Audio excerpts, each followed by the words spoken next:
ലോകരക്ഷിതാവായ യേശു ക്രിസ്തുവിന്റെ അനുഗ്രഹീതമായ നാമത്തിൽ ഞങ്ങൾ സ്വാഗതം ചെയ്യുകയാണ്. കാലാവസ്ഥയുടെ രൂക്ഷമായ പ്രതികൂലതയുള്ള ഈ സമയത്ത് മാറ്റമില്ലാത്ത സുവിശേഷത്തിന്റെ സന്ദേശം, ആത്മരക്ഷയുടെ സന്ദേശം, മനുഷ്യ ജീവിതത്തിന്റെ സ്വാതന്ത്ര്യ സന്ദേശം ഞങ്ങളുടെ അസ്ഥിയും അസ്ഥിയും മാംസവുമായ നിങ്ങളോടൊത്ത് പങ്കിടുവാൻ ദൈവം നൽകിയ ഈ അതുല്യമായ അവസരത്തെ ഓർത്ത് ദൈവത്തെ സ്തുതിക്കുകയാണ്. ഞങ്ങളുടെ വിശ്വാസത്തിനും പ്രസംഗത്തിനും ആധാരമായിരിക്കുന്നത് വിശുദ്ധ ബൈബിളാണ്. അതുകൊണ്ട് ബൈബിളിൽ നിന്ന് ഒരു വാക്യം ഉദ്ധരിച്ചുകൊണ്ട് പരിമിതമായ വാക്കുകളിൽ വളരെ അത്യാവശ്യമായി നിങ്ങൾ അറിഞ്ഞിരിക്കേണ്ട ചില ആത്മീയ സത്യങ്ങൾ ഈ സമയത്ത് നിങ്ങളെ അനുസ്മരിപ്പിക്കുവാൻ ഞങ്ങൾ കർത്താവിൽ ആഗ്രഹിക്കുകയാണ്. വിശുദ്ധ മർക്കോസിന്റെ സുവിശേഷത്തിൽ നമ്മുടെ വാഴ്ത്തപ്പെട്ട കർത്താവായ യേശു ക്രിസ്തു ഇപ്രകാരം പ്രസ്താവിക്കുകയുണ്ടായി: ഒരു മനുഷ്യൻ സർവ്വലോകവും നേടിയിട്ടും അവന്റെ ആത്മാവിനെ നഷ്ടമാക്കിയാൽ അവന് എന്ത് പ്രയോജനം?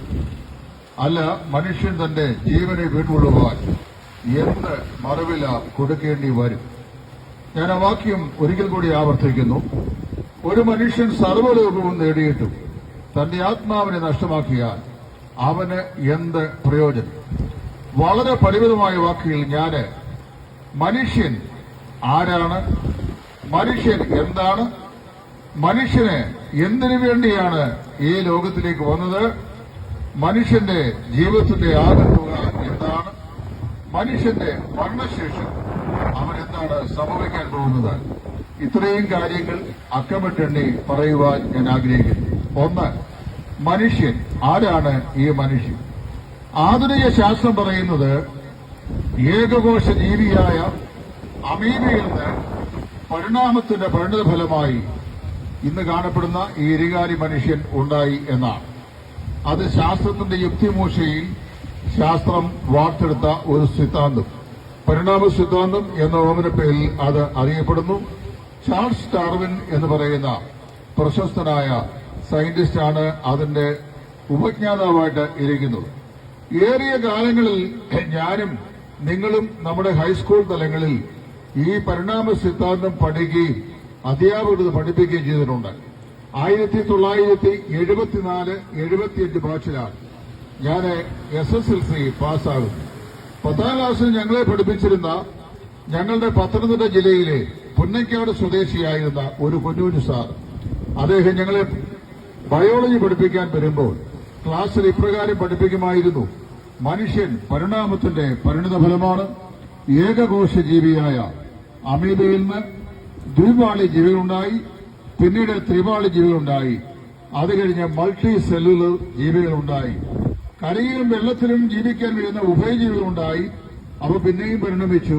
ഏറ്റവും ഒടുവിലായി ആൾക്കുരങ്ങളുണ്ടായി, അവയിൽ നിന്ന് മനുഷ്യൻ ഉണ്ടായി എന്നാണ് പഠിപ്പിച്ചത്.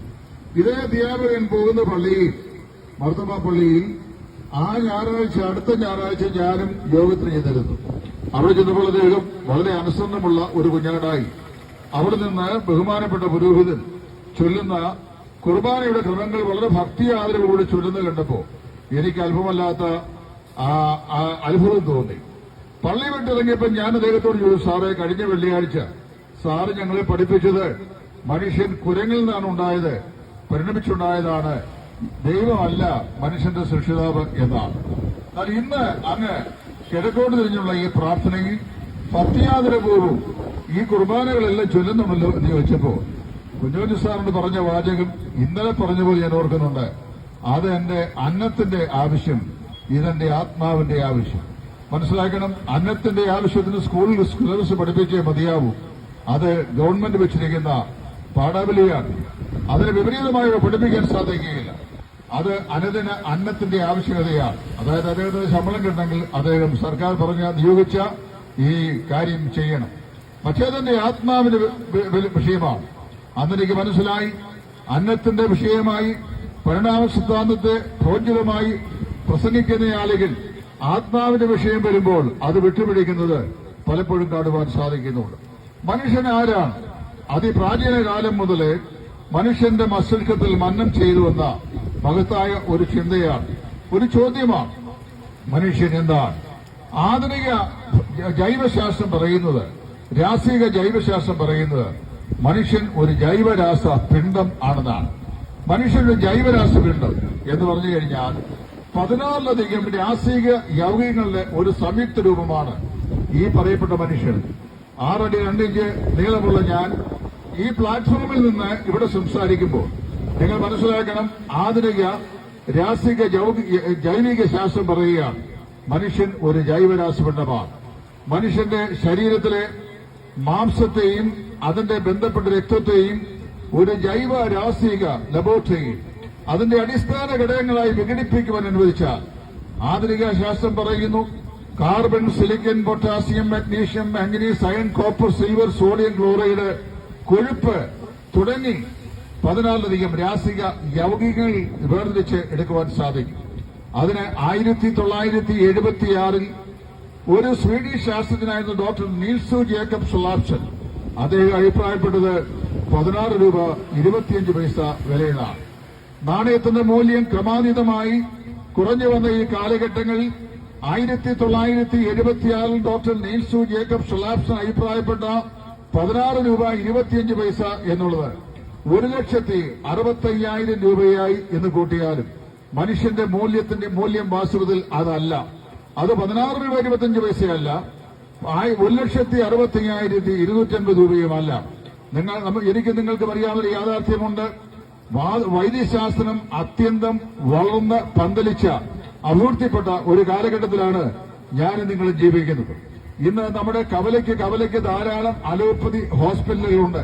ഈ ഹോസ്പിറ്റലുകൾ ഓരോ ദിവസവും കേരളത്തിന്റെ മുക്കിലും മൂലയിലുമുള്ള നിരവധി ഹോസ്പിറ്റലുകൾ എത്ര ശസ്ത്രക്രിയകൾ ഇന്ന് അരങ്ങേറിക്കൊണ്ടിരിക്കുന്നു. പലവിധ രോഗങ്ങൾക്ക് പലവിധമായ ശസ്ത്രക്രിയകൾ. ഇന്നേക്ക് 1 വർഷം മുമ്പ് 4 ശസ്ത്രക്രിയകൾ ഒന്നിച്ചെന്റെ ശരീരത്തിൽ ഒരു സമയത്ത് ചെയ്തു. എന്നാൽ ഞാൻ പറയട്ടെ, ഇങ്ങനെയുള്ള ശസ്ത്രക്രിയകൾ ഒക്കെ ചെയ്യുമ്പോൾ സങ്കീർണമായ ചില രോഗങ്ങൾക്ക് നമ്മുടെ ശരീരത്തിൽ ഇന്ന് കാണപ്പെടുന്ന ചില അവയവങ്ങൾ മാറ്റിവെക്കേണ്ട ഗതികളുണ്ടാവും. ഇന്ന് വർദ്ധിച്ചു വരുന്ന ഒരു രോഗമാണ് പ്രമേഹം. പ്രമേഹ രോഗം ദീർഘിച്ചു നിന്ന് കഴിഞ്ഞാൽ പ്രമേഹ രോഗികളായ ആളുകളുടെ കിഡ്നി അടിച്ചു പോകുന്നതാണ്. അങ്ങനെയുള്ള ആളുകൾക്ക് കിഡ്നി മാറ്റിവെക്കുന്ന ശസ്ത്രക്രിയ ഇന്ന് മിക്കവാറുമുള്ള ആശുപത്രികളിലെല്ലാം സുലഭമാണ്. Mata Amritanandamayi, Lisie Hospital, Medical Trust Hospital, അതുപോലെ തന്നെ ലേക്ക് ഷോർ ഹോസ്പിറ്റല്, ഇവിടെയെല്ലാം ഇത്തരമുള്ള നൂതനമായിരുന്ന കിഡ്നി ട്രാൻസ്പ്ലാന്റേഷൻ സർജറി ചെയ്യുന്ന പ്രശസ്തമായ ആശുപത്രികളാണ്. പ്രശസ്തരായ ഡോക്ടേഴ്സാണ് അത് ചെയ്യുന്നത്. അതുപോലെ ഹൃദയത്തിന് തകരാറ് സംഭവിക്കുന്ന ആളുകൾ ഓപ്പൺ ഹാർട്ട് സർജറിക്ക് വിധേയപ്പെടുന്നു. ഹൃദയം മാറ്റിവെക്കൽ ശസ്ത്രക്രിയയ്ക്ക് വിധേയരായിത്തീരുന്നു. ഹൃദയത്തിന്റെ വാൽവുകൾ റീപ്ലേസ് ചെയ്യപ്പെടുന്നു. ശരീരത്തിലെ മറ്റ് പല അവയവങ്ങളും. ഇന്നലെ വർത്തമാന പത്രത്തിൽ ഞാൻ വായിച്ചു, ഞങ്ങളുടെ ദേശമായ തിരുവല്ലയിലെ ബിലീവേഴ്സ് ഹോസ്പിറ്റൽ എന്നറിയപ്പെടുന്ന ബഹുമാനപ്പെട്ട KP യോഹന്നാന്റെ ഹോസ്പിറ്റലില് ലങ് മാറ്റിവെക്കൽ ശസ്ത്രക്രിയയുടെ യൂണിറ്റ് ഇന്നലെ അവിടെ ഉദ്ഘാടനം ചെയ്യുകയുണ്ടായി.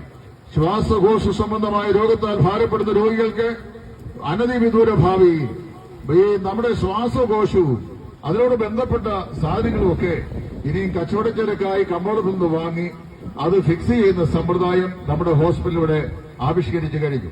ഞാൻ പറഞ്ഞു വന്നതിനാ ചോദിച്ചു കഴിഞ്ഞാൽ മനുഷ്യന്റെ കിഡ്നി, ഹൃദയവാൽവുകൾ, അതുപോലെ ലങ്, കരള് മുതലായ ആന്തരിക അവയവങ്ങൾ അത് കിട്ടാൻ തന്നെ പ്രയാസം. കിട്ടിയാൽ തന്നെ ട്രാൻസ്പ്ലാന്റ് ചെയ്യുവാൻ സർക്കാരിന്റെ തലത്തിൽ കടമ്പകൾ ഏറെ.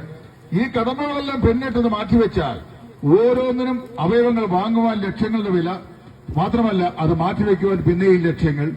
ആ മാറ്റിവെച്ച അവയവത്തെ സംരക്ഷിച്ച് നിലനിർത്തിക്കൊണ്ടു പോകുവാൻ, ആയുസ്സിനെ ദീർഘിപ്പിക്കുവാൻ പിന്നെയും ആയുസ് മുഴുവൻ ലക്ഷക്കണക്കിന് രൂപയുടെ മെഡിസിനുകൾ. ചുരുക്കി പറഞ്ഞു കഴിഞ്ഞാൽ ഒരു മനുഷ്യന്റെ വില കേവലം 16 രൂപ 25 പൈസ അല്ല. ഡോക്ടർ നീൽസു ജേക്കബ് സൊലാപ്സന്റെ ഫൈൻഡിംഗ് ശരിയല്ല എന്ന് പറയാനാണ് ഞാൻ ഈ വാക്കുകൾ പറഞ്ഞത്. പ്രിയമുള്ളവരെ, നിങ്ങൾ മനസ്സിലാക്കണം, മനുഷ്യൻ കേവലം ഒരു ജൈവരാസപിണ്ഡമല്ല. ഈ ജൈവരാസപിണ്ഡമാണെന്ന് അഭിപ്രായപ്പെട്ട ഡോക്ടർ പറഞ്ഞത് 501 7 ബാർ സോപ്പുകൾ ഉണ്ടാക്കുവാനുള്ള കൊഴുപ്പ്, 7 ഗ്യാലൻ വെള്ളം, 1-2 അടി സ്വർണം, 1-2 ചെറിയ കരണ്ടി വെള്ളി, അതുപോലെ carbon, silicon, potassium, manganese, iron, copper, silver, sodium chloride, ഇതിന്റെ എല്ലാം കൂടെ ഒരു സംയുക്ത രൂപമാണ് ഈ മനുഷ്യ ശരീരം എന്നാണ്. ഈ മലയാളക്കരയിൽ തന്നെ ജീവിച്ചിരുന്ന പ്രശസ്തനായ ഒരു കെമിസ്ട്രി പ്രൊഫസർ ഉണ്ടായിരുന്നു. പെന്തക്കോസ്ത് പശ്ചാത്തലങ്ങളിൽ കേരളത്തിലുടനീളം അല്ലെ തെന്നിന്ത്യൻ സംസ്ഥാനങ്ങളിൽ അതിശക്തമായി സുവിശേഷത്തിന്റെ പ്രോക്താവായി പ്രസംഗിച്ചിടുന്ന ബഹുമാനപ്പെട്ട മേരി കോവൽ പറയുന്ന ആ പ്രസംഗകയുടെ ഉപ്പാപ്പനായിരുന്നു എച്ച് കോവൽ എന്ന് പറയുന്ന കെമിസ്ട്രിയുടെ പ്രൊഫസർ. അദ്ദേഹം ഒരു യുക്തിവാദിയും നിരീശ്വരവാദിയുമായിരുന്നു. അദ്ദേഹം എഴുതിയിട്ടുള്ള മനുഷ്യൻ എന്ന് പറയുന്ന അദ്ദേഹത്തിന്റെ ഗ്രന്ഥത്തിൽ മനുഷ്യനെ കുറിച്ച് അദ്ദേഹം പറയുന്നത് ഇങ്ങനെയാണ്: മനുഷ്യനൊരു ജൈവരാശിയുണ്ട്. അതായത് ജീവജാലങ്ങൾക്കെല്ലാം ആഹാര നീഹാരാദികൾ ആവശ്യമാണ്. ജീവിച്ചിരിക്കുമ്പോൾ അതിന് വിശപ്പുണ്ടാകുന്നു. വിശപ്പുണ്ടാകുന്നതനുസരിച്ച് അത് ആഹാരം ആഹരിക്കുന്നു. ആഹാരം ദഹന പ്രക്രിയയിലൂടെ ഊർജ്ജമായി മാറ്റപ്പെടുന്നു. ആ ഊർജ്ജത്തെ ഗ്ലൂക്കോസാക്കി രൂപാന്തരപ്പെടുന്നു. ഗ്ലൂക്കോസ് ഗ്ലൈക്കോജനാക്കി ലിവറിൽ സംരക്ഷിക്കപ്പെടുന്നു. അവിടുന്ന് ആവശ്യാനുസരണം വീണ്ടും അതിനെ ഗ്ലൂക്കോസായി കൺവേർട്ട് ചെയ്ത് ശരീരത്തിലേക്ക് പ്രവേശിപ്പിക്കുന്നു. അപ്പോൾ ശരീരത്തിൽ ചെയ്യുന്നു ATP എന്ന് പറയുന്ന രാസപദാർത്ഥം ഉണ്ടാകുന്നു. ATP എന്ന രാസപദാർത്ഥം ഉണ്ടായിക്കഴിഞ്ഞാൽ കോശം നിർമ്മിക്കപ്പെടും. കോശം നിർമ്മിക്കപ്പെട്ടാൽ അത് ജീവിച്ചിരിക്കും. എപ്പോൾ ആഹാരം കഴിക്കാൻ കഴിയാതെ പോകുന്നു, അപ്പോൾ ഈ കോശ നിർമ്മാണ പ്രക്രിയയുടെ പരമ്പര പര്യവസാനിക്കും. ജീവി മരിച്ചുപോകും. അങ്ങനെയാണെങ്കിൽ നിങ്ങൾക്കറിയാമല്ലോ, നമ്മുടെ ഇന്ത്യയുടെ പ്രധാനമന്ത്രിയായിരുന്ന ശ്രീമതി ഇന്ദിരാഗാന്ധി സദ്വഞ്ജിത് സിംഗ് മുതലായ ആളുകളുടെ വെടിയുണ്ടയ്ക്കിരയായി ഓൾ ഇന്ത്യ മെഡിക്കൽ സയൻസിൽ അവരെ വളരെ അത്യാവശ്യമായി പരിചരണം ചെയ്യുമ്പോൾ ATP എന്ന് പറയുന്ന രാസവസ്തു അവരുടെ സ്ഥലങ്ങളിലേക്ക് കുത്തിവെച്ചിരുന്നെങ്കിൽ അവർക്ക് ജീവിച്ചിരിക്കാൻ സാധിക്കുമായിരുന്നല്ലോ. പക്ഷേ ഇന്ന് വരെ ATP എന്ന് പറയുന്ന കോശനിർമ്മയുടെ അടിസ്ഥാന ഘടകമാകുന്ന രാസവസ്തുവിനെ കുറിച്ച് വളരെ അവഗാഹമായ പഠനങ്ങൾ ഈ പറയപ്പെട്ട ശാസ്ത്രലോകം കണ്ടെത്തിയിട്ടുണ്ടെങ്കിലും ATP എന്ന് പറയുന്ന രാസവസ്തു മനുഷ്യ ശരീരത്തിന്റെ സ്ഥലങ്ങളിലേക്ക് കുത്തിവെച്ചിട്ട് മനുഷ്യന്റെ ആയുസ്സിനെ ദീർഘിപ്പിക്കുന്ന ഒരു പ്രക്രിയ നാളിതുവരെ ശാസ്ത്രലോകം കണ്ടെത്തിയിട്ടില്ല. നാളെയുടെ നാളെങ്കിലും അത് കണ്ടെത്തിയാലും മനുഷ്യന്റെ ആയുസ്സിനെ ആ നിലയിൽ നീട്ടിപ്പിടിപ്പിക്കുവാൻ ഒരിക്കലും സാധിക്കുകയില്ല എന്നാണ് വിശുദ്ധ വേദപുസ്തകത്തിന്റെ പ്രഖ്യാപന അടിസ്ഥാനത്തിൽ ഞാൻ വിശ്വസിക്കുന്നത്. ഞാൻ ഈ പറഞ്ഞു വരുന്നതിന്റെ സാരമെന്താണെന്ന് ചോദിച്ചു കഴിഞ്ഞാൽ, മനുഷ്യൻ ഒരു ജൈവരാസപിണ്ഡമല്ല. ഏതാനും ചില വർഷങ്ങൾക്ക് മുമ്പ് ഞങ്ങളുടെ സമീപ സ്ഥലമായ കൊറിയന്നൂർ എന്ന സ്ഥലത്ത് നിന്നുകൊണ്ട് ഇതുപോലെ ഒരു വാഹനത്തിൽ നിന്ന് ഞാൻ സുവിശേഷം പ്രസംഗിച്ച് ഇറങ്ങി വന്നു കഴിഞ്ഞപ്പോൾ ഒരു മനുഷ്യൻ എന്റെ അടുക്കൽ വന്നു. അല്ലേ പ്രസംഗി, നിങ്ങൾ മനുഷ്യനെ കുറിച്ചൊക്കെ ഒരുപാട് പ്രസംഗിച്ചല്ലോ, ഞാൻ ചോദ്യം ചോദിക്കട്ടെ. ഞാൻ പറഞ്ഞു ചോദിച്ചാലും അദ്ദേഹം ചോദിച്ചു, what is the difference between an animal and man? മനുഷ്യനും മൃഗവും തമ്മിലുള്ള വ്യത്യാസം എന്താണ്? മനുഷ്യൻ ഒരു ജന്തുവല്ലേ, ഒരു ജീവജാലമല്ലേ? അപ്പൊ ഞാൻ അദ്ദേഹത്തോട് സ്നേഹപൂർവ്വം ചോദിച്ചു, അങ്ങയുടെ പേരെന്താണ്? അദ്ദേഹം പറഞ്ഞു, എന്റെ പേര് പോത്തച്ഛൻ എന്നാണ്. ക്രിസ്ത്യാനികളായ ചില ആളുകളുടെ വീടുകളിൽ പുരുഷന്മാരായ ആളുകൾക്ക് പോത്തച്ഛൻ എന്ന് പേരും. ഞാൻ പറഞ്ഞു തരാം, പോത്തും പോത്തച്ഛനും തമ്മിൽ വല്ല വ്യത്യാസമുണ്ടോ? അദ്ദേഹം പറഞ്ഞു, അതെന്തോ ചോദ്യമാണ്. പോത്തൊരു നാൽക്കാലി മൃഗമല്ലേ, പോത്തച്ഛൻ ഒരു മനുഷ്യനല്ലേ? ഞാൻ പറഞ്ഞു, അത് തന്നെ വ്യത്യാസം. പോത്തും പോത്തച്ഛനും തമ്മിൽ വ്യത്യാസമാണ്, മനുഷ്യനും മൃഗവും തമ്മിലുള്ള വ്യത്യാസം. ഇനി എന്തുകൊണ്ടാണ് മനുഷ്യൻ മൃഗത്തിൽ നിന്ന് വ്യത്യസ്തമായിരിക്കുന്നത്? വളരെ വേഗത്തിൽ ഞാൻ പറയാം. ഒന്ന്, മൃഗങ്ങൾക്ക് ആഹാരം വേണം, വെള്ളം വേണം, ശ്വാസോച്ഛ്വാസം വേണം, പ്രജനന പ്രക്രിയ ആവശ്യമാണ്. ഈ പ്രപഞ്ചത്തിൽ ജീവിക്കുവാൻ, ഈ ഭൂമിയിൽ ജീവിക്കുവാൻ ആവശ്യമായ എല്ലാ ജീവതത്വശാസ്ത്രപരമായ ആവശ്യകതകളും ജീവജാലങ്ങൾക്കുണ്ട്. അവ എല്ലാ ജീവജാലങ്ങൾക്കും അനിവാര്യമാണ്. മനുഷ്യനും ഇതെല്ലാം വേണം. എന്നാൽ മനുഷ്യന് മാത്രമുള്ള 3 പ്രത്യേകതകൾ ഈ സമയത്ത് ഞാൻ ചൂണ്ടിക്കാണിക്കാൻ ആഗ്രഹിക്കുകയാണ്. അത് പോത്തിനില്ല, ആടിനില്ല, കുതിരയ്ക്കില്ല, കഴുതയ്ക്കില്ല, ആനയ്ക്കില്ല, മറ്റൊരു ജീവജാലങ്ങൾക്കും ഇതര തിരിയക്കൾക്കുമില്ല. എന്താണ്? ഒന്ന്, ഇന്റലിജൻസ്, അതായത് ഭൗതിക ശക്തി. 2, ഇച്ഛാശക്തി, വിൽ പവർ. അതായത് 1 ഭൗതിക ശക്തി, 2 ഇച്ഛാശക്തി, 3 ചിന്തിച്ച് തീരുമാനമെടുക്കുവാനുള്ള ശക്തി.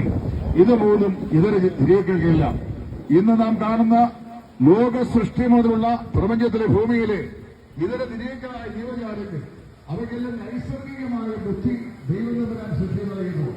ഉദാഹരണം പറഞ്ഞാൽ 2000 വർഷങ്ങൾക്ക് മുമ്പ് ഒരു കുരുവി, തൂക്കനാൻ കുരുവി നമ്മുടെ നാട്ടിലെ ഒരു ഓലയുടെ തുഞ്ചത്ത് യാതൊരു അസംസ്കൃത വസ്തു കൊണ്ടാണോ അതിന്റെ കൂടുണ്ടാക്കിയത്, അതേ കുരുവി 2000 വർഷങ്ങൾക്ക് ശേഷം ഏതൊരു അസംസ്കൃത വസ്തു കൊണ്ട് 2000 വർഷങ്ങൾക്ക് മുമ്പ് അത് മുട്ടയിട്ട് വരുന്നിരിക്കുവാൻ കൂടും നിർമ്മിച്ചു, അതേ അസംസ്കൃത വസ്തുക്കൾ തന്നെ ഇന്ന് ഉണ്ടാക്കുന്നു.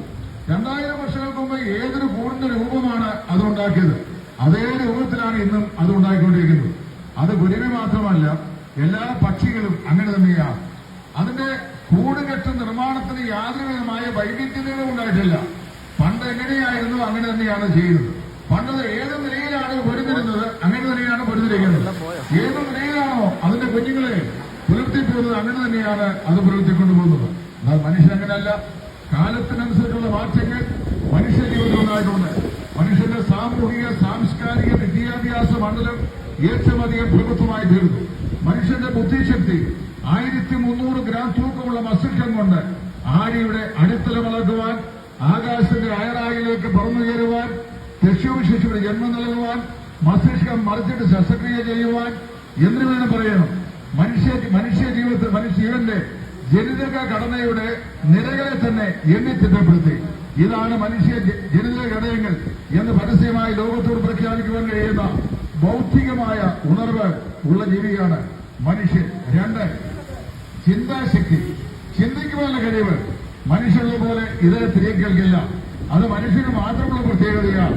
മറ്റ് ജീവജാലങ്ങൾക്ക് നൈസർഗികമായ ആലോചനകളോ ചിന്തകളോ ഉണ്ടെങ്കിലും അവയെക്കാളൊക്കെ ശ്രേഷ്ഠമായ നിലയിലുള്ള ചിന്താശക്തിയാണ് മനുഷ്യനുള്ളത്. അതുകൊണ്ടാണ് മനുഷ്യൻ പ്രപഞ്ച സീമയെ തന്നെ ശാസ്ത്രത്തിന്റെ വിരൽത്തുമ്പിൽ ഒതുക്കുവാൻ ഈ കഴിഞ്ഞ 2 നൂറ്റാണ്ടുകൾ കൊണ്ട് ഇടയായിട്ടുള്ളത്. ഇന്നും സാങ്കേതിക ശാസ്ത്രീയമല്ലെങ്കിൽ മനുഷ്യന്റെ മികവ് ഒരു നിലയിൽ നമുക്ക് വിവരിക്കാൻ കഴിയാത്ത നിലയിൽ അത്യഗാധമായ നിലയിൽ പുരോഗമിച്ചുകൊണ്ടിരിക്കുകയാണ്. ഇപ്പോഴും ശാസ്ത്രലോകം വികാസ പ്രക്രിയയിലൂടെ പുരോഗമിക്കുക. ഈ പ്രക്രിയ ജീവജാലങ്ങൾക്ക് മറ്റാർക്കും അവകാശപ്പെടാൻ കഴിയുകയില്ല. 3ാമത്താണ് ഇച്ഛാശക്തി എന്ന് പറയുന്നത്. ഇപ്പൊ ബൗദ്ധിക ശക്തി, തീരുമാനശക്തി, 3 ഇച്ഛാശക്തി. എന്താണ് ഇച്ഛാശക്തി? നന്മയും തിന്മയും തമ്മിൽ തിരഞ്ഞെടുക്കുവാനുള്ള, വകതിരിച്ചറിഞ്ഞ് തിരഞ്ഞെടുക്കുവാനുള്ള കഴിവ്. അത് ഈ മനുഷ്യന് മാത്രമുള്ള ഒരു പ്രത്യേകതയാണ്. ഒരു കുപ്പി പരാമരെടുത്ത് കുടിച്ചു കഴിഞ്ഞാൽ, അല്ലെങ്കിൽ ഏതെങ്കിലും നിലയിലുള്ള ലോഷൻ എടുത്ത് കുടിച്ചു കഴിഞ്ഞാൽ ആത്മഹത്യ ചെയ്ത് ജീവിതം അവസാനിപ്പിക്കാൻ സാധിക്കുമെന്ന് മനുഷ്യനറിയാം. പക്ഷേ യാതൊരു മൃഗജാലങ്ങളും ബോധപൂർവം അങ്ങനെയുള്ള വിഷവസ്തുക്കൾ കഴിയുകയില്ല. അവയ്ക്ക് തിരിച്ചറിയാനുള്ള കഴിയുമില്ല. മനുഷ്യൻ എന്തുകൊണ്ട് ട്രാൻസ്ഫോമറിൽ പിടിച്ച് കണ്ണ് അടിച്ച് ചാകാൻ തയ്യാറായി ട്രാൻസ്ഫോമറിൽ വലിഞ്ഞു കയറുന്നു? എന്തുകൊണ്ട് മനുഷ്യൻ നദികളിലേക്ക് എടുത്ത് ചാകി ആത്മഹത്യ ചെയ്യുന്നു? എന്തുകൊണ്ട് മനുഷ്യൻ കയറിൽ കെട്ടിത്തൂങ്ങുന്നു? എന്തുകൊണ്ട് ഓടുന്ന ട്രെയിനിന്റെ മുമ്പാകെ അവൻ ചാടി ആത്മാഹുതി ചെയ്യുന്നു? പ്രിയമുള്ളവരെ, ഇങ്ങനെയൊക്കെ ചെയ്താൽ ജീവനെ അവസാനിപ്പിക്കാൻ കഴിയും എന്ന് മനുഷ്യനറിയാം. പക്ഷേ ഇവരെ ജനീകൾക്ക് അതറിയത്തില്ല. ഇവിടെ നടന്നുകൊണ്ടിലൂടെ വളരെ വേഗതയിൽ ഓടിക്കൊണ്ടിരിക്കുന്ന വാഹനത്തിന്റെ മുമ്പാകെ കുറുക്കൈയാടിയാൽ വണ്ടി ഇടിച്ച് ചാകുമെന്ന് മനുഷ്യനറിയാം. പക്ഷേ ജീവജാലങ്ങൾക്ക് അത്രയും വ്യക്തമായി അത് തിരിച്ചറിയാൻ കഴിയുകയില്ല.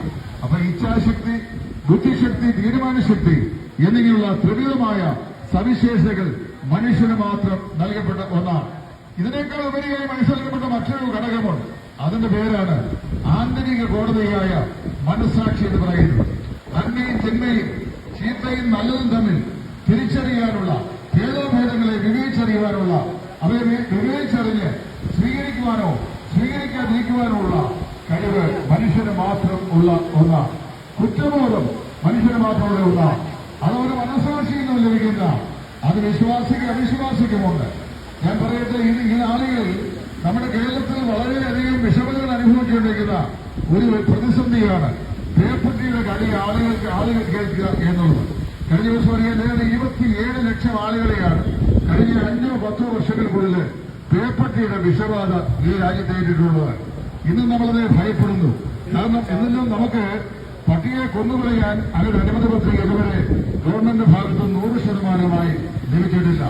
അപ്പൊ നിങ്ങൾ മനസ്സിലാക്കണം, പേവിഷബാധ ഏറ്റ മനുഷ്യൻ,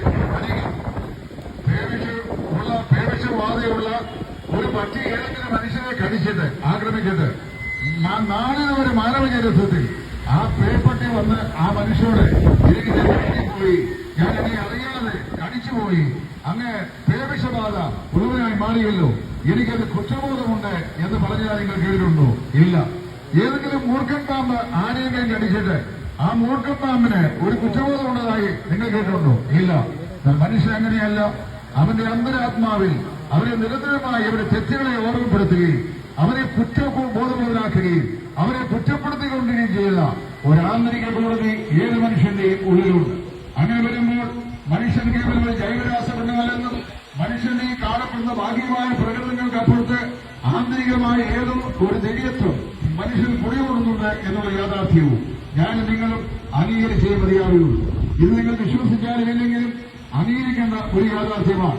ആ യാഥാർത്ഥ്യത്തിലേക്ക് ഞാൻ കടന്നു വരുന്നത് ഇപ്പോൾ അടുത്തതായി എന്താണ് മനുഷ്യനെ സവിശേഷമുള്ളവരാക്കി തീർക്കുന്നത്, മനുഷ്യന് ഇതര ജീവജാലങ്ങളുടെ വ്യത്യസ്തത ഉള്ളവരാക്കി തീർക്കുന്നത് ഫലവനായ ദൈവം മനുഷ്യനെ സൃഷ്ടിക്കുമ്പോൾ ബാഹ്യരൂപിയായ ഈ പറയപ്പെടുന്ന പ്രകൃതത്തിനെ സൃഷ്ടിക്കുമ്പോൾ അവന്റെ അന്തരാത്മാവിൽ അനശ്വരമായിരിക്കുന്ന ഒരാത്മാവിനെ ദൈവം സൃഷ്ടിച്ചാക്കിയിട്ടുണ്ട്. അപ്പൊ എല്ലാ മനുഷ്യനും അവിനാശിയായിരിക്കുന്ന അനശ്വരമായിരിക്കുന്ന ഒരാത്മരൂപം അവൻ മനുഷ്യനിലുണ്ട്. ആ ആത്മാവിന് വസിക്കാനുള്ള പ്രപഞ്ചത്തെയാണ് ഈ പറയപ്പെടുന്ന ബാഹ്യ ശരീരം എന്ന് പറയുന്നത്. തത്വജ്ഞാനത്തിന്റെ തലവാണെന്ന് പ്രാചീന കാലത്ത് അറിയപ്പെടുന്ന സുമേറിയയിലെ സംസ്കാരികത, അതുപോലെ പ്രാചീന ഗ്രീസിലെ ഏതൻസിൽ ജീവിച്ചിരുന്ന മസ്തിഷ്ക ആചാര്യനായിരുന്ന മഹാനായ സോക്രട്ടീസ്, അദ്ദേഹം ആത്മാവിനെ അനശ്വരതയിൽ വിശ്വസിച്ച ഒരു മനുഷ്യനായിരുന്നു. അദ്ദേഹത്തിന്റെ ശിഷ്യന്മാരോട് അദ്ദേഹം പറഞ്ഞു, ഈ കാണപ്പെടുന്ന ലോകജീവിതം അത് താൽക്കാലികമാണ്. ആത്മാവിന്റെ താൽക്കാലികമായ കൂടാരമാണ് ഈ മനുഷ്യ ശരീരം. അത് പഞ്ചഭൂതങ്ങളാൽ നിർമ്മിക്കപ്പെട്ടതാണ്. മനുഷ്യൻ മരിക്കുമ്പോൾ അവന്റെ ഭൗമശരീരം പഞ്ചഭൂതങ്ങളിലേക്ക് മടങ്ങിപ്പോകുന്നു.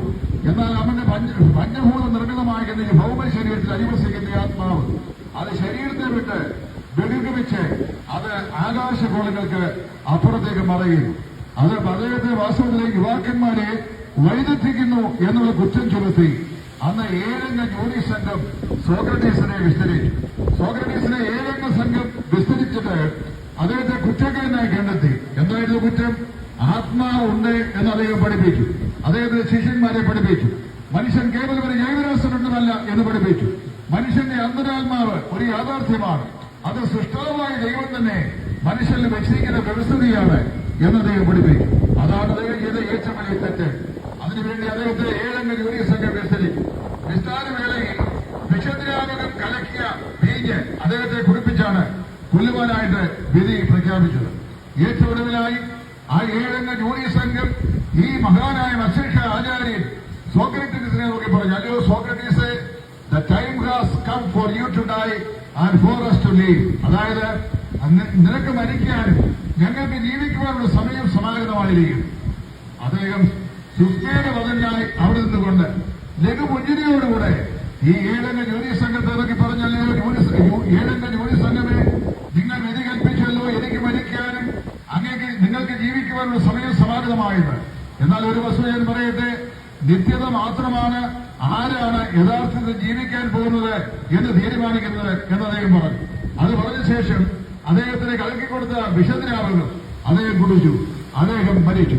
പക്ഷേ മരിക്കും മുമ്പ് അദ്ദേഹം തന്റെ ശിഷ്യന്മാരെ വിളിച്ച് ഇപ്രകാരം പറഞ്ഞു, ഏതാനും നിമിഷങ്ങൾ കഴിയുമ്പോൾ ഈ 7 അംഗ ജൂറി സംഘത്തിന്റെ വിധി അനുസരിച്ച് വിഷദ്രാവകം ഞാൻ കുടിക്കുകയും ഞാൻ മരണത്തിന് വിധേയപ്പെടുകയും ചെയ്യും.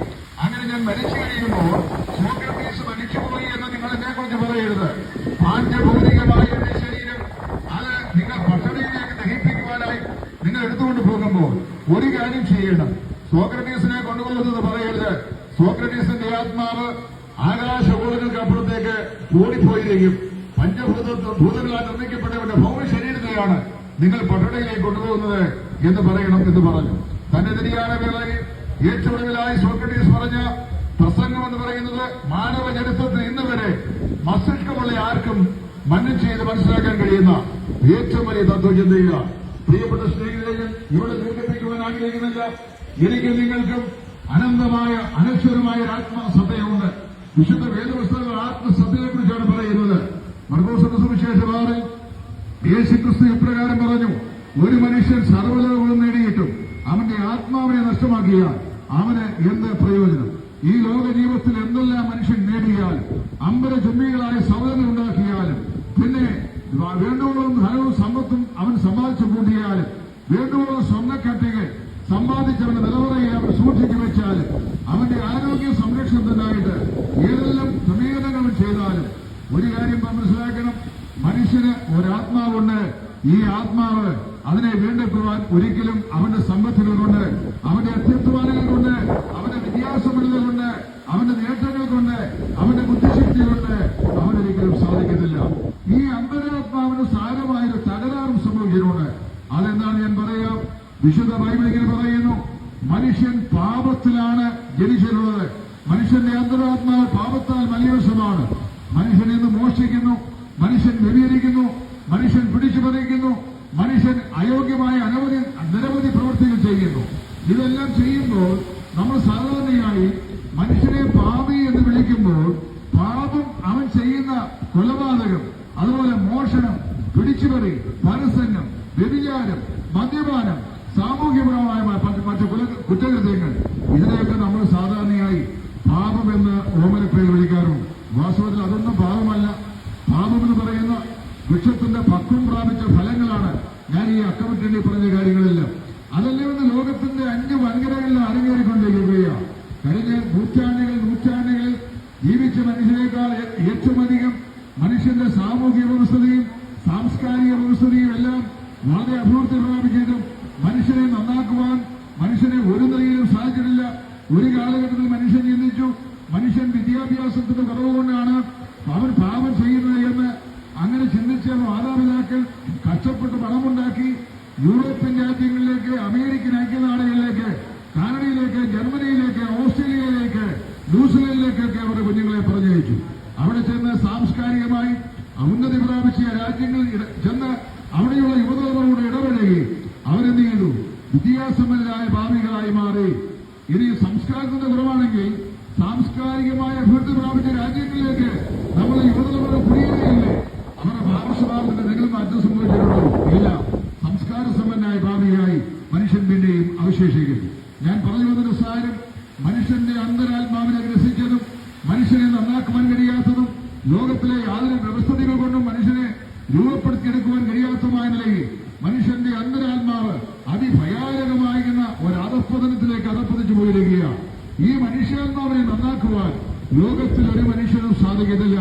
നമ്മുടെ യാതൊരുവിധമായ വിദ്യാഭ്യാസ വ്യവസ്ഥിതി കൊണ്ടോ സാമൂഹ്യ പരിഷ്കരണങ്ങൾ കൊണ്ടോ സാംസ്കാരിക അഭിവൃദ്ധി കൊണ്ടോ മനുഷ്യന്റെ അന്തരാത്മാവിനെ ബാധിച്ചിരിക്കുന്ന ഈ മാരകമായ ക്യാൻസർ രോഗം, അതായത് പാപത്തെ മാറ്റുവാൻ സാധിക്കത്തില്ല. ആധുനിക മനുഷ്യൻ ചിന്തിക്കുന്നത് മനുഷ്യനെ പാപി എന്ന് വിളിക്കുന്നതാണ് ഏറ്റവും വലിയ പാപം എന്നാണ്. അങ്ങനെയല്ല. വിശുദ്ധ വേദപുസ്തകം ഇങ്ങനെ പറയുന്നു, ഒരു വ്യത്യാസവുമില്ല, എല്ലാവരും പാപം ചെയ്ത് ഒരുപോലെ ദൈവദേശ ഇല്ലാത്തവരായി തീർന്നിരിക്കുന്നു. ഇവിടെ ജാതി, മത, വർഗ, വർണ്ണ വ്യത്യാസങ്ങളൊന്നും തന്നെയില്ല. മനുഷ്യനാണോ നിങ്ങൾ പാപിയാണോ നിങ്ങളുടെ ആത്മാവ് പാപത്തിൽ മരിച്ചിരിക്കുക? പാപത്തിന്റെ അത്യഗാധമായിരുന്ന ഗർത്തത്തിലേക്ക് നിങ്ങൾ നിബന്ധിച്ചിരിക്കുക.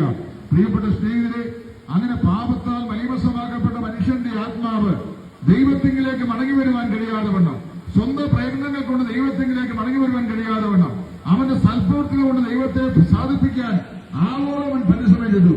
അവൻ സാധിക്കാതെ വണ്ണം അലഞ്ഞ് ഉഴലുകയാണ്. ഇന്ന് ഇതര മതങ്ങളുടെ വാസ്തവത്തിൽ ചെയ്യുന്ന എല്ലാ അത്യധ്വാനങ്ങളും പരലോക മോക്ഷം പ്രാപിപ്പാൻ വേണ്ടിയുള്ള അത്യധ്വാനങ്ങളാണ്. ചില തീർത്ഥാടന കേന്ദ്രങ്ങൾ സന്ദർശിക്കുന്നു, വേറെ ചില പുണ്യ സ്നാനങ്ങൾ സ്വീകരിക്കുന്നു, മറ്റു ചിലകൾ ദാനധർമ്മങ്ങൾ ചെയ്യുന്നു, വേറെ മറ്റനേക സൽപ്രവൃത്തികൾ കൂടെ മോക്ഷം പ്രാപിപ്പാനായി ശ്രമിക്കുന്നു. ഇതൊക്കെ നല്ല കാര്യങ്ങളാണ്. അങ്ങനെ ചെയ്യുന്ന ധാരാളം ആളുകൾ നമ്മുടെയൊക്കെ നാടുകളിലുണ്ട്, വിദേശ രാജ്യങ്ങളിലൊക്കെ ഉണ്ട്. അഗതികളോട് കരുണ കാണിക്കുന്ന ആളുകളുണ്ട്, ദരിദ്രർക്ക് അന്നദാനം ചെയ്യുന്ന ആളുകളുണ്ട്, വസ്ത്രമില്ലാത്തവർക്ക് വാങ്ങിക്കൊടുക്കുന്ന ആളുകളുണ്ട്, പണമില്ലാത്തവരെ സഹായിക്കുന്നവരുണ്ട്, വീട് വയ്ക്കാൻ നിർവാഹമില്ലാത്തവർ വീട് വെച്ചു കൊടുക്കുന്നവരുണ്ട്.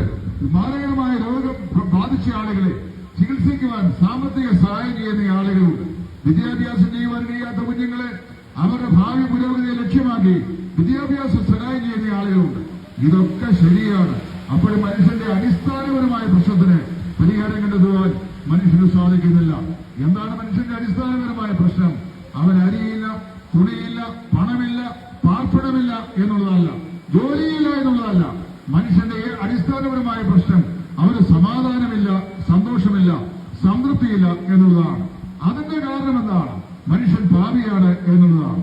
പാപോഹം പാപകർമ്മോഹം പാപാത്മാ പാപസംഭവ. ഞാൻ ജനിച്ചിരിക്കുന്ന പാപത്തിലാണ്, എന്റെ കർമ്മങ്ങളും പാപമയമാണ്, ഞാൻ മുഴുവനായും പാപിയാണ്. ഇതാണ് മനുഷ്യൻ പറയുന്നത്. പ്രിയപ്പെട്ടവരെ, നമ്മുടെ നാട്ടിലൊരു ചൊല്ലുണ്ട്, പാപി ചെല്ലുന്നവരെല്ലാം പാതാളം.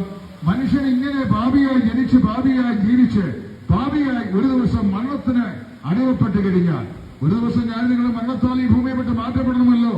ഇവിടെ ജീവിക്കുവാനാണ് നാം ആഗ്രഹിക്കുന്നെങ്കിലും മരണത്തിന്റെ തണുത്തുറഞ്ഞ കരാളയസ്ഥകൾ നമ്മെ പിടിമുറുക്കുന്ന നാടുകയും എനിക്ക് നിങ്ങൾക്കും അരനിമിഷം പോലും മരണത്തോട് കെഞ്ചി ഇവിടെ അരനിമിഷം കൂടെ വാങ്ങാൻ സാധിക്കുന്നില്ല. മരണത്തിന്റെ ദൂതൻ എന്നെയും നിങ്ങളെയും പിടിച്ചു മാറ്റും. അപ്പോൾ നാം നിശ്ചയമായി ഇവിടെ നകന്നു പോയേ മതിയാവുകയുള്ളൂ. ഇവിടെ ജീവിക്കാൻ ആഗ്രഹിക്കുന്നത് ഒരു നാളും മരിക്കണം. ഒരിക്കൽ മരിക്കുകയും പിന്നെ ന്യായവിധിയും ദൈവം മനുഷ്യരെ നിയമിച്ചിരിക്കുന്നു. എബ്രായ ലേഖനം 9-ാം അധ്യായം 27-ാം വാക്യം. അപ്പോൾ ഒരിക്കൽ മരിക്കുക എന്നുള്ളത് ഞാനും നിങ്ങൾ അഭിമുഖീകരിക്കേണ്ടി വരുന്ന ഏറ്റവും വലിയ യാഥാർത്ഥ്യമാണ്. ആംഗലേയ ലോകത്തെ ഏറ്റവും പ്രശസ്തനായ പ്രസംഗിയായിരുന്ന ചാൾസ് സ്പർജൻ, അത് ഇംഗ്ലണ്ടിലെ തേംസ് നദിയുടെ സമീപം നിന്നുകൊണ്ട് ഒരിക്കൽ സത്യസുവിശേഷം പ്രസംഗിയായിരുന്നു. മനുഷ്യന്റെ ആത്മാവിനെ അനശ്വരതയും മരണത്തിന്റെ അപ്പുറത്ത് മനുഷ്യൻ അനുഭവിക്കേണ്ടി വരുന്ന അതിഭയാനകമായ നരകയാതനയെ സംബന്ധിച്ച് അദ്ദേഹം പ്രസംഗിച്ചു. വളരെ പക്വതയായ ഒരു മനുഷ്യൻ പ്രസംഗത്തിന് ശേഷം അദ്ദേഹത്തിനിടയ്ക്ക് വന്നു. അല്ലയോ മിസ്റ്റർ സ്പർജൻ, ഇല്ലാത്ത നരകം നിങ്ങൾ പ്രസംഗിച്ച് മനുഷ്യനെ ഭയപ്പെടുത്തുന്ന എന്തിനാ? ഇവിടെ തന്നെയാണ് നരകം, ഇവിടെ തന്നെയാണ് സ്വർഗം. എന്റെ ബാല്യകാലത്ത് ഞാൻ നിങ്ങളെപ്പോലെ രണ്ട് ചെവിയുള്ളത് കൊണ്ട് നമ്മുടെ കടകളിൽ നിന്നൊക്കെ അന്നത്തെ കാലത്ത് ടേപ്പ് റെക്കോർഡർ എന്ന് പറയുന്ന സാധനത്തിൽ കൂടെ പ്ലേ ചെയ്ത് നാട്ടുകാരെയൊക്കെ കേൾപ്പിക്കുന്ന സിനിമാ ഗാനങ്ങൾ ഒരു പാട്ട് ഞാനും കേട്ടിട്ടുണ്ട്. ആര് പാടിയെന്ന് എനിക്കറിയാൻ വയ്യ. പാട്ടിന്റെ വരികൾ എങ്ങനെയാണ്? ഇവിടെ തന്നെ സ്വർഗവും നരകവും ഇവിടെ തന്നെ, ഇത് രണ്ടും കണ്ടിട്ടുള്ളവരല്ലേ തെണ്ടികൾ നമ്മൾ. പ്രിയമുള്ളവരെ ഞാൻ ഓർപ്പിക്കട്ടെ, സ്പർജൻ പറഞ്ഞു ഇവിടെ നരകമില്ല. കാരണം വേദപുസ്തക പ്രകാരം നരകത്തിൽ ഒരു തുള്ളി വെള്ളമില്ല. ഞാനും താങ്കളും നിൽക്കുന്നത് ഇംഗ്ലണ്ടിലെ മനോഹരമായ തേംസ് നദിയുടെ തീരത്താണ്. സമൃദ്ധിയായ വെള്ളവിടെയുണ്ട്. പിന്നെ ഇവിടെ നരകമില്ല. കാരണം ഇവിടെ നരകത്തില് പാപമില്ല. ഇവിടെ സ്വർഗമില്ല. സ്വർഗത്തിലെന്നില്ല കള്ളുഷാപ്പില്ല, സ്വർഗത്തിൽ മദ്യശാലയില്ല, സ്വർഗത്തിൽ വ്യഭിചാരശാലയില്ല, സ്വർഗത്തിൽ വേശ്യാലയങ്ങളില്ല, സ്വർഗത്തിൽ സിനിമാ കോട്ടകളില്ല. ഈ സ്വർഗത്തിൽ ഈ പറയപ്പെട്ട സംവിധാനങ്ങളൊന്നുമില്ല. അപ്പൊ അദ്ദേഹം പറഞ്ഞു അക്ഷരികമായ നരകവിടെയില്ല. ഇവിടെ നരകത്തിൽ വെള്ളമില്ല. നരകത്തിൽ അത് അഗ്നിച്ചുളയാണ്. അവിടെ മനുഷ്യൻ അനന്തകാലം നിത്യമായി യാതന അനുഭവിക്കുന്ന സ്ഥലമാണ്. ഇവിടെ സ്വർഗവുമില്ല. അപ്പൊ അതേ പറയാണ്ട് സ്വർഗവുമില്ല, ഇവിടെ നരകവുമില്ല. പിന്നെ എവിടെയാണ് ഇത് രണ്ടും? മനുഷ്യൻ മരിക്കും. മരിച്ചു കഴിഞ്ഞാൽ മനുഷ്യന്റെ ആത്മാവ് എത്തിച്ചേരേണ്ട രണ്ട് ലിറ്ററൽ അക്ഷരീകമായ സ്ഥലങ്ങളാണ്. ഒന്ന് നരകം, മറ്റേത് സ്വർഗം. എന്താണ് ഈ നരകം? എന്താണ് ഈ സ്വർഗം? നരകം എന്ന് പറയുന്നത് ദൈവത്തെ വേണ്ടാത്തവരൊക്കായി, അതായത് മനുഷ്യന്റെ ആത്മാവിന്റെ മോക്ഷം ഈ ഭൂമിയിൽ ജീവിച്ചിരിക്കുമ്പോൾ അത് ദൈവവ്യവസ്ഥ പ്രകാരം പ്രാപിക്കാത്തവരായ മനുഷ്യാത്മാക്കൾ മരിച്ചാൽ അവരുടെ ആത്മാക്കൾ ജാതി മതഭേദമന്യേ, നിങ്ങൾ ദൈവവിശ്വാസിയാണെങ്കിലും അല്ലെങ്കിലും അങ്ങനെയുള്ള ആളുകളുടെ ആത്മാക്കൾ എത്തിച്ചേരുന്ന അതിഭയാനകമായ ന്യായവിധിയുടെ സ്ഥലത്തെയാണ് നരകം എന്ന് പറയുന്നത്. അതിനെ തീച്ചൂള എന്ന് വിശുദ്ധ വേദപുസ്തകത്തിൽ കർത്താവായ യേശു വിശേഷിപ്പിച്ചിട്ടുണ്ട്. പാപം ചെയ്യുന്ന മനുഷ്യൻ ഏറ്റവും ഒടുവിലായി പാപത്തിൽ ജനിച്ച് പാപത്തിൽ ജീവിച്ച് പാപത്തിൽ മരിച്ചാൽ അവസാനമായി എത്തിയിരുന്ന സ്ഥലമാണ് നിത്യ നരകാഗ്നി. കർത്താവായ യേശു ഇപ്രകാരം പറഞ്ഞു, അവിടെയുള്ള പുഴു ചാകുന്നില്ല, തീ കെടുന്നില്ല, എല്ലാവരും തീയാൽ ഉപ്പിടപ്പെടും. എന്നെ കേൾക്കുന്ന മാന്യ ശ്രോതാക്കളെ, സുഹൃത്തുക്കളെ, സഹോദരിമാരെ, സഹോദരന്മാരെ, ഞാനും നിങ്ങളും മരിച്ച് പാപത്തിൽ മരിച്ച് മാറ്റപ്പെട്ടാൽ ഒരു ദിവസം മരണത്തിന്റെ നേരത്തെ കരങ്ങൾ നമ്മെ സ്പർശിക്കുമ്പോൾ മരണത്തോട് വാക്കുപോലും പറഞ്ഞു നിർത്താൻ കഴിയാതെ മരണമെന്ന വാതിലൂടെ ഈ യോഗജീവിതത്തിന് അപ്പുറത്തേക്ക് നാം മാറും. തിരശ്ശീലയ്ക്ക് അപ്പുറത്തേക്ക് മാറ്റപ്പെട്ടാൽ പാപിയായ മനുഷ്യന്റെ ആത്മാവ് അനന്തകാലം കഴിയേണ്ടി വരുന്ന അതിഭയാനകമായ ന്യായവതിയുടെ ഇടമാണ് നിത്യമായ നരകം. എന്താണ് സ്വർഗം? സ്വർഗം കർത്താവായ യേശുക്രിസ്തു മുഖാന്തരം, അതായത് പാപിയായ മനുഷ്യന്റെ പാപത്തിന്റെ പരിഹാരത്തിന് വേണ്ടി സ്വർഗത്തിലെ ദൈവം മനുഷ്യവർഗത്തിന് വേണ്ടി ഒരുക്കിയ നിത്യമായ രക്ഷാമാർഗത്തെ വിശ്വാസത്താൽ ഹൃദയത്തിൽ എന്തി കർത്താവായ യേശുക്രിസ്തു മുഖാന്തരമുള്ള രക്ഷാമാർഗത്തെ ഹൃദയത്തിൽ സ്വായത്തമാക്കി യേശുക്രിസ്തുവിന്റെ കാൽവരിയിലെ യാഗമരണത്താൽ പാപത്തിന് പരിഹാരം പ്രാപിച്ച ആളുകളുടെ ആത്മാക്കൾ എത്തിച്ചേരുന്ന അനന്തമായിരുന്ന സന്തോഷ സ്ഥലമാണ് നിത്യമായ സ്വർഗം എന്ന് പറയുന്നത്. ഇതെങ്ങനെ സാധിക്കും? ഈ സ്വർഗത്തെ എത്തിച്ചേരാൻ നമുക്ക് എന്ത് ചെയ്യണം? നാം ചെയ്യുന്ന പുണ്യകൃത്യങ്ങൾ കൊണ്ടും പ്രവൃത്തികൾ കൊണ്ടും സാധിക്കുകയില്ല. നമ്മുടെ യാതൊരുവിധമായ പ്രയത്നങ്ങൾ കൊണ്ടും ഒരു പാപിക്ക് സ്വർഗരാജ്യത്ത് എത്തിച്ചേരുവാൻ സാധിക്കുകയില്ല. പിന്നെ എങ്ങനെയാണ് എത്തിച്ചേരുവാൻ സാധിക്കുക? അതിനുള്ള എളുപ്പവഴി 2-3 സെന്റൻസിൽ പറഞ്ഞാൽ ഈ വാക്കുകൾ വിരാമം കുറിക്കാം. 2000 വർഷങ്ങൾക്ക് മുമ്പ് മനുഷ്യവർഗത്തിന്റെ പാപത്തിന്റെ പരിഹാരത്തിന് വേണ്ടി സ്വർഗത്തിലെ ദൈവം തമ്പുരാൻ സാക്ഷാൽ മനുഷ്യവേഷം കൊണ്ട് മനുഷ്യനായി ഈ താണഭൂമിയിലേക്ക് ഒരു മനുഷ്യ ശിശുവായി അവതരിച്ചു. അവന്റെ പേരാണ് നസ്രയനായ യേശു. യേശു ഒരു മതം സ്ഥാപിക്കാൻ വന്നയാളല്ല. യേശുക്രിസ്തു ഒരു പള്ളിയും ഇവിടെ സ്ഥാപിച്ചിട്ടില്ല. യേശുക്രിസ്തു സ്ഥാപിച്ച ഒരു കപ്പേളയും എവിടെയുമില്ല. ക്രിസ്തുവിന്റെ ശിഷ്യന്മാരും അങ്ങനെ ചെയ്തിട്ടില്ല. ഒരു പള്ളിമതം സ്ഥാപിക്കാനല്ല ക്രിസ്തു ഈ ലോകത്തിൽ വന്നത്. കർത്താവായ യേശു ഭൂമിയിലേക്ക് വന്നു കഴിഞ്ഞപ്പോൾ യേശു ക്രിസ്തു ഇപ്രകാരം വിളിച്ചു പറഞ്ഞു, കാണാതെ പോയതിനെ തെരഞ്ഞു രക്ഷിപ്പാണല്ലോ മനുഷ്യപുത്രൻ വന്നത്.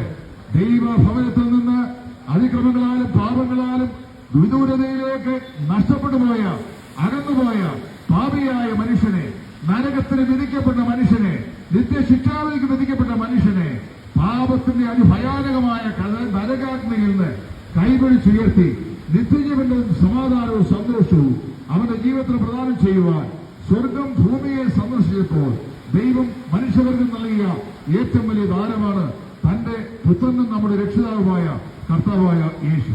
ഈ യേശു ക്രിസ്തു മനുഷ്യനായി ഭൂമിയിൽ അവതരിച്ചു, മനുഷ്യനായി ഭൂമിയിൽ ജീവിച്ചു, നമ്മിൽ ഒരുവരെ പോലെ ഭൂതലത്തിൽ ചരിച്ചു.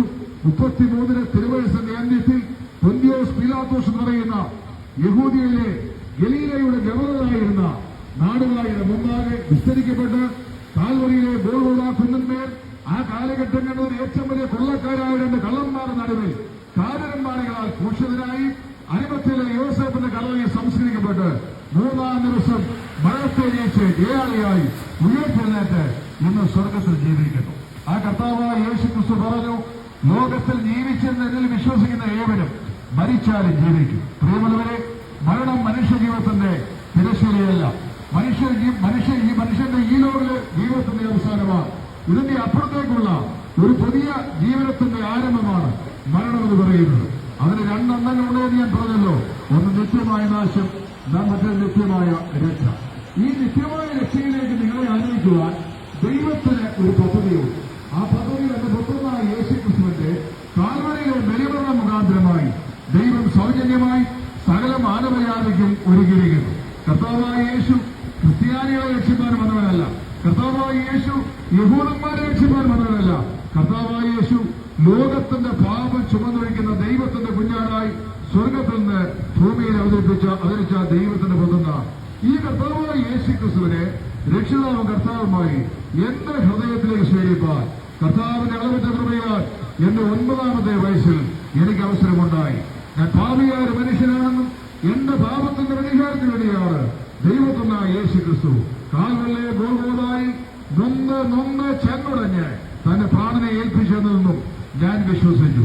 ആ നിമിഷത്തിൽ തന്നെ എന്റെ പാപകന്മക്ഷ്യങ്ങൾ എഴുതപ്പെട്ട ദൈവവചന പ്രകാരം സമ്പൂർണ്ണമായി കർത്താവ് ക്ഷമിക്കുകയും നിത്യജീവന്റെ പുസ്തകത്തിന്റെ പേരെഴുതുകയും ഒരു ദൈവവചനായി തരുവാൻ ഭാഗ്യവശാൽ എനിക്ക് ഇടയാകുകയും ചെയ്തു. എനിക്ക് മാത്രമല്ല, ഞങ്ങളുടെ കൂടെ ഇവിടെ നിൽക്കുന്ന ഈ സഹോദരന്മാർ പല ആളുകൾക്ക് അവർക്ക് എല്ലാവർക്കും ഈ അനുഭവ സാക്ഷ്യമാണ് പറയാനുള്ളത്. ഞങ്ങൾക്ക് മാത്രമല്ല, ഞങ്ങളിൽ 8-10 പേർക്ക് മാത്രമല്ല, ലോകത്തിന്റെ 5 വൻകരകളിലായി ലക്ഷം ആളുകൾക്ക്, കോടാനുകോടി ആളുകൾക്ക് ഞാൻ ഇവിടെ പറയുന്ന ഈ അനുഭവ സാക്ഷ്യം സധൈര്യം പ്രഖ്യാപിക്കാൻ കഴിയും. എന്താ കാരണം? കർത്താവായ യേശു ക്രിസ്തു ഞങ്ങളുടെ പാപങ്ങളെ ശാശ്വതമായി മോചിച്ച് തന്നിരിക്കുന്നു. ഞങ്ങൾക്കതിന് 1 പൈസയുടെ ചെലവില്ല. പിന്നെ ആർക്കാണ് ചെലവുണ്ടായത്? വലിയവനായ ദൈവത്തിനാണ്. എന്ത് ചെലവാണ് ദൈവം ചെയ്തത്? തന്നെ വിലപ്പെട്ട പുത്രനായ യേശു ക്രിസ്തുവിനെ നമ്മുടെ പാപത്തിന് പ്രതിഫലമായി കാൽവരിയിലെ കുരിശിൽ തകർത്തുകളയുവാൻ ദൈവത്തിന് പ്രസാദമായി. അവന്റെ മരണം കൊണ്ട് നമ്മുടെ മരണത്തെ എന്നേക്കുമായി അവിടെ നീക്കി. തന്റെ മരണത്താൽ പാപിയായ മനുഷ്യരുടെ മരണത്തെ സദാകാലത്തേക്ക് നീക്കി നിത്യജീവനും സന്തോഷവും മനുഷ്യരെ പ്രദാനം ചെയ്തവരാണ് കർത്താവായ യേശു. ഈ യേശു ക്രിസ്തുവിനെ രക്ഷിതാവ് കർത്താവുമായി സ്വീകരിക്കുന്ന ഏവർക്കും നിത്യശിക്ഷാവധിയിൽ നിന്ന് എന്നേക്കുമായി ഉള്ള വിടുതൽ. വിശുദ്ധ യോഹന്നാന്റെ സുവിശേഷം 1-ാം അധ്യായത്തിന്റെ 12-ാം വാക്യത്തിൽ യോഹന്നാൻ അപ്പോസ്തലൻ പ്രകാരം പറയുന്നു, അവനെ കൈക്കൊണ്ട് അവന്റെ നാമത്തിൽ വിശ്വസിക്കുന്ന ഏവർക്കും ദൈവമക്കളായി തീരുവാൻ അവൻ അധികാരം കൊടുത്തിരിക്കുന്നു. നിങ്ങൾക്ക് ദൈവമകനായി തീരുവാൻ, ദൈവമകളായി തീരുവാൻ ആഗ്രഹമുണ്ടോ എങ്കിൽ കർത്താവായ യേശു പറയുന്നു, എന്റെ അടുക്കൽ വരുന്നവനെ ഞാൻ ഒരു നാളും തള്ളിക്കളയുകയില്ല. അവിടുന്ന് ആഹ്വാനം ചെയ്യുകയാണ്, അധ്വാനിക്കുന്നവരും ഭാരം ചുമക്കുന്നവരുമായുള്ളവരെ എല്ലാവരെയും എന്റെ അടുക്കൽ വരികയും ഞാൻ നിങ്ങളെ ആശ്വസിപ്പിക്കും. ജീവിതത്തിന്റെ വിവിധ തുറകളിൽ നന്നാകുവാൻ, പാപമോചനം പ്രാപിക്കുവാൻ, മോക്ഷം പ്രാപിക്കുവാൻ, നിത്യജീവനെ പ്രാപിക്കുവാൻ അത്യധ്വാനം ചെയ്തിട്ട് ഇന്നുവരെയും എല്ലാ മാർഗങ്ങളും അവലംബിച്ചിട്ടും ആശയ്ക്ക് യാതൊരു വകയുമില്ലാതെ, ജീവിതത്തിൽ യാതൊരു ശാന്തിയില്ലാതെ, സമാധാനമില്ലാതെ, പ്രത്യാശയില്ലാതെ, നിത്യതയെക്കുറിച്ചുള്ള അവബോധമില്ലാതെ ആരെങ്കിലും ഇന്ന് പകൽക്കാലം ഈ സന്ധ്യായാമത്തിൽ ഞങ്ങളെ ഈ ചേലച്ചുവട് ബസ് സ്റ്റാൻഡ് സമീപമായി ഈ ശബ്ദവാഹിനിയുടെ സഹായത്തോടെ കേൾക്കുന്നുണ്ട് എങ്കിൽ നിങ്ങളുടെ ആത്മരക്ഷയ്ക്കുള്ള ജീവിതത്തിലെ ഏറ്റവും ഒടുവിലത്തെ സമയമായിരിക്കാം ഈ സമയം. നാളെ നാം ഇത് കേൾക്കുവാൻ നമുക്ക് അവസരമുണ്ടാകുമോ? നാളത്തെ ദിവസം നമുക്കായി അവശേഷിക്കുന്നുവോ? നാളെ നാം ജീവിച്ചിരിക്കുമോ? ഇതൊന്നും പ്രഖ്യാപിക്കുവാൻ നമുക്ക് സാധിക്കുകയില്ല, മുൻകൂട്ടി പ്രവചിക്കുവാൻ നമുക്ക് സാധിക്കുകയില്ല. അതുകൊണ്ട് തന്നെ 2000 വർഷങ്ങൾക്ക് മുമ്പ് ക്രിസ്തുവിന്റെ അരവശിഷ്യനായ പത്രോസ് അപ്പോസ്തലൻ യെരൂശലേമിൽ നിന്നുകൊണ്ട് ഇപ്രകാരം വിളിച്ചു പറഞ്ഞു, ഇപ്പോഴാകുന്ന രക്ഷാദിവസം, ഇപ്പോഴാകുന്നു സുപ്രസാദകാലം.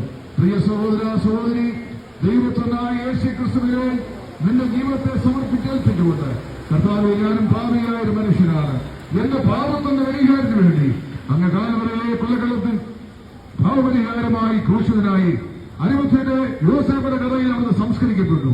3-ാം മാസം മരിച്ചുവെന്ന് ഉയർത്തെഴുന്നേറ്റ് ദൈവനായി ഇന്ന് ജീവിക്കുന്നു. അനധി വിദൂര ഭാവി കാലാകാലങ്ങളിലായി അങ്ങേ രക്ഷിതാവും കർത്താവുമായി കൈക്കൊള്ളുന്ന ആളുകളെ ചേർക്കുവാൻ അവിടുന്ന് എത്രയും വേഗം വരുമെന്ന് ഞാൻ വിശ്വസിക്കുന്നു എന്ന് സമ്മതിച്ചുകൊണ്ട് നിങ്ങളുടെ പാപങ്ങളെ നിങ്ങൾ ദൈവസഭയിൽ ഏറ്റുപറയുക, ഉപേക്ഷിക്കുക, കർത്താവായ യേശുവിനായി നിങ്ങളുടെ ജീവിതം സമർപ്പിക്കുക. അങ്ങനെ ചെയ്യുന്നത് നിങ്ങളുടെ ഭാഗത്തുള്ള പൈസയുടെ ചെലവില്ലാതെ സൗജന്യമായ നീതീകരണം, സൗജന്യമായ ശുദ്ധീകരണം, സൗജന്യമായ രക്ഷ നിങ്ങൾക്ക് പ്രദാനം ചെയ്യുവാൻ യേശുക്രിസ്തുവിന് മനസ്സുണ്ട്. വിശുദ്ധ വേദപുസ്തകം പറയുന്നു, കണ്ടാലും ഞാൻ നിന്റെ ഹൃദയത്തിന്റെ വാതിൽ കണ്ടുമുട്ടുന്നു, എന്റെ ശബ്ദം കേട്ട് നിന്റെ ഹൃദയത്തിന്റെ വാതിൽ നീ തുറന്നാൽ നിന്റെ ഹൃദയാന്തര ഭാഗത്തേക്ക് ഞാൻ കടന്നു വന്ന് നിന്നോടുകൂടെ കൂട്ടായ്മ നടത്തുവാൻ ഞാൻ ആഗ്രഹിക്കുന്നു. യേശുക്രിസ്തു നിങ്ങളെ മാടി വിളിക്കുന്നു. ഈ കർത്താവിനായി നിങ്ങളുടെ ജീവിതം സമർപ്പിക്കുമോ? അവനായി ജീവിതത്തെ ഏൽപ്പിച്ചു കൊടുക്കുമോ? നിത്യതയുടെ പങ്കാളിയായി തരുമോ? ഒരു വാക്കുകൂടെ ഓർപ്പിച്ചുകൊണ്ട് അവസാനിപ്പിക്കാം. ഭാഗ്യകരമായ രക്ഷയുടെ അനുഭവം ഇന്ന് സൗജന്യമായി കർത്താവായ യേശുക്രിസ്തു വിശ്വാസത്താൽ സ്വായത്തമാക്കുവാൻ നിങ്ങൾക്ക് സാധിക്കും. അല്ല, മനഃപൂർവ്വമായി നിങ്ങൾ അത് ഉപേക്ഷിച്ചു കളഞ്ഞാൽ വിശുദ്ധ വേദപുസ്തകം ഭയാനകമായ നിർദ്ദേശം ഇങ്ങനെ പറയുന്നു, ദൈവപുത്രനെ ചവിട്ടിക്കളയുകയും തന്നെ വിശുദ്ധീകരിച്ച നിയമരത്വത്തെ മല്ലമെന്ന് നിരൂപിക്കുകയും കൃപയുടെ ആത്മാവിനെ നിരാകരിക്കുകയും ചെയ്തവൻ എത്ര ഭയങ്കരമായ ശിക്ഷാവിധിക്ക് പാത്രമായി തീരും എന്ന് അറിഞ്ഞുകൊള്ളുക.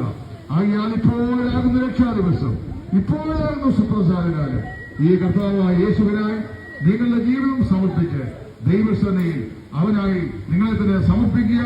നിത്യജീവന്റെ പങ്കാളിയായി തരിക, സ്വർഗരാജ്യത്തിന്റെ അവകാശിയായി തരിക. അതിനായി നിങ്ങൾ ശ്രമിച്ച നിങ്ങൾക്കേവർക്കും നമ്മുടെ കർത്താവായ യേശു ക്രിസ്തു ഏക രക്ഷിതാവുമായ കർത്താവും മുഖാന്തരമാക്കി തീർക്കട്ടെ എന്ന് ആത്മാർത്ഥമായി പ്രാർത്ഥിച്ചുകൊണ്ട് ഞങ്ങൾ ഇതുവരെയും സശ്രദ്ധം ശ്രമിച്ച നിങ്ങൾക്കെല്ലാവർക്കും ദൈവനാമത്തിൽ ഞങ്ങൾക്കുള്ള നന്ദിയെ ഒരു പ്രാവശ്യം കൂടെ പ്രകാശിപ്പിച്ചുകൊണ്ട് എന്റെ വാക്കുകൾക്ക് വിരാമം കുറിക്കുന്നു. ദൈവതിരുനാമം ഇന്നും എന്നേക്കും മഹത്വപ്പെടുമാറാകട്ടെ. ആമേൻ.